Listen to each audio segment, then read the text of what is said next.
and the word that keeps coming out is agentic commerce. Now, to you, John, I'm sure there's so many different definitions of what people think agentic commerce is, but when I say agentic commerce, like what comes to mind for you? Yeah, I think there will be different and many definitions out there. Now, which ones are there's probably one right one if you talk to somebody who's very technical. But we at Shop Talk we talked about agentic commerce in multiple different ways.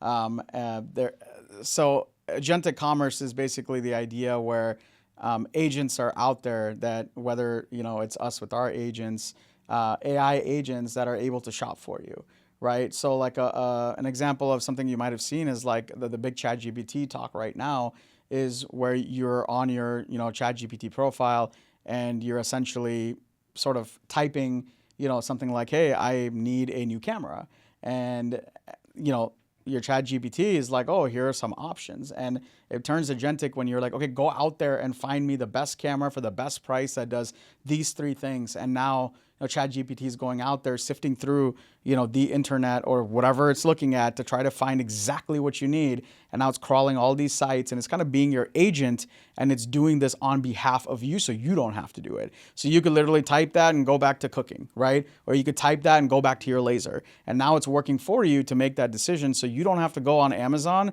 go to the description, go to the A+ content, be like, okay, is this what I'm looking for? Oh my God, does that video have it? I was looking for a phone case yesterday and I was literally looking for like one feature, and I'm like, oh my God, I have to sift through so much information to find that one feature. Yeah. Like, just tell me, is it MagSafe or not? Or tell me if it has a stand or not. It's going to be a thing of the past. You got to build out your own agent to do it for you, right? It's basically to transact without any human interaction. Exactly.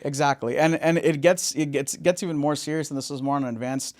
Some of the conversations I was having was we have agentic commerce right now at a very low level. It means that you have your own agent that's going out and doing things for you, right? You're automating. It's your agent. Well, now we're even talking about as far as agent to agent commerce, which is basically like, let's say if I have my agent out here and Mark has his agent, now there's chatter about how marketing is going to be done differently sometime in the future, where we're not marketing to Mark or John.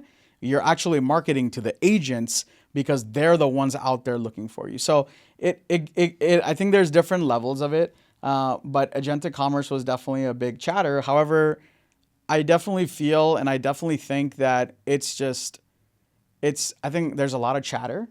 I think there's a lot of, information, a lot of companies, a lot of marketing behind it, but it's just way too new. Yeah. It is just way, way too new. But it's an exciting, birth of something new, which brings excitement. It brings question marks. But there was something that was solidified when we were at Shop Talk that ChatGPT announced, was that now with agentic commerce, you'll be able to transact and purchase now directly through ChatGPT and other LLMs out there. And then there was Sephora was up there on the podium as well, and they've actually built out an AI agent and some software within ChatGPT, and so they've actually are creating the same type of shopping experience that you can do directly on Sephora. Now you'll be able to do that directly within ChatGPT. Right. I thought that was super interesting, very exciting for e-commerce to kind of go down that road. It's like it questions, well, how important will your website be if it's just all going to happen on these, chat GPTs? But the chat GPT itself needs to pull from somewhere, which leads me to a quick answer of like, your website still is going to be very important to get that data. Yeah. So keep in mind that any brand or any website, the way I look at it, right? If you're Lowe's, if you're Home Depot, you really don't want ChatGPT to someone to ask, where do I get a hammer? And Home Depot really does not want to be like, you're showing Lowe's right next to me. Like I don't want that, right? Like that's not my goal. Wait, aren't you wearing Lowe's colors? And I'm wearing Home Depot colors. Lowe's is blue, but it's close enough. Anyways, squirrel. But nobody wants that. I'm really intrigued to see how that pans out, because I think ChatGPT or any other platform like that in AI is going to have a difficult time. I understand what they're trying to do. They're aggregating, the information for you to help you make the decision easier, right? So if I want a hammer, it's going to be like, okay, well, if you want a hammer, you can go to Home Depot, Lowe's, and then you can go to Harbor Freight. Yeah. But there's no way Home Depot is going to be like, don't show me by Harbor Freight, like in a chat thing. Well, I think the problem becomes is Google already did this, right? They were doing sponsored ads. So when you type in hammer, Google already had, okay, this, and this. However, when you click on it, it usually takes you to Home Depot's website. Yeah. It becomes like a lead gen tool, right? That's what sponsored ads are. Well, this changes the whole game because now it's basically saying like, okay, here's the snippets I'm bringing into ChatGPT. You can literally order right through ChatGPT. So it doesn't give you the opportunity to come to the website. And I think that's where the big pull is going to be. The sort of the tug of war is going to be is where these big brands are going to be like, no, we don't want you to transact on ChatGPT. This is a huge problem. We need that customer to come on our website, right? And imagine how big of a mess that is. And I can imagine AOVs going down. Like if you went and it's just going to buy the one hammer. Well, if you were on the Home Depot website, you might up adding nails and other products to your cart. Well, if you're just on ChatGPT looking for one thing, you might just get the hammer and be done. You're in and you're out. Yeah. So I wonder if they're going to start also offering paid ads and paid placements for products and for stores on ChatGPT and other softwares. I think we're on the beta on that. MakerFlow is on the beta for ChatGPT for that. So that's definitely going to be the thing. But I think this goes back to the question you asked. Like, what do you do? Like, as a maker, like, what does all this mean for you, right?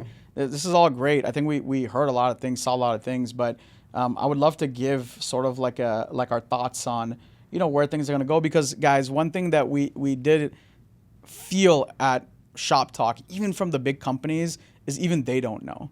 And honestly, when ChatGPT was there, I think their product person was there. Even when they were speaking, even they weren't sure. So they're doing a lot of testing. Sephora was a test case, and they're just testing that with Sephora. And they literally asked Sephora, what they think about the actual buying happening on ChatGPT and not their website.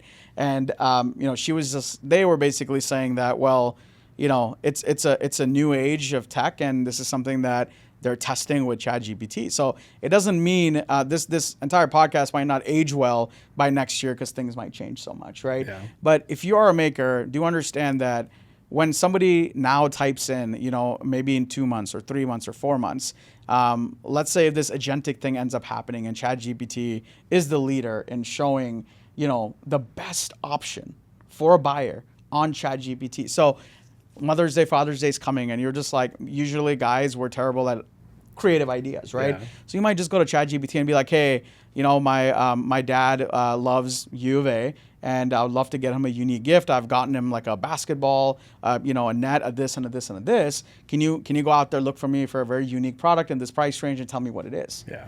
Right? And you type that prompt in, and the possibility is that it might show Etsy, right? It might show a website.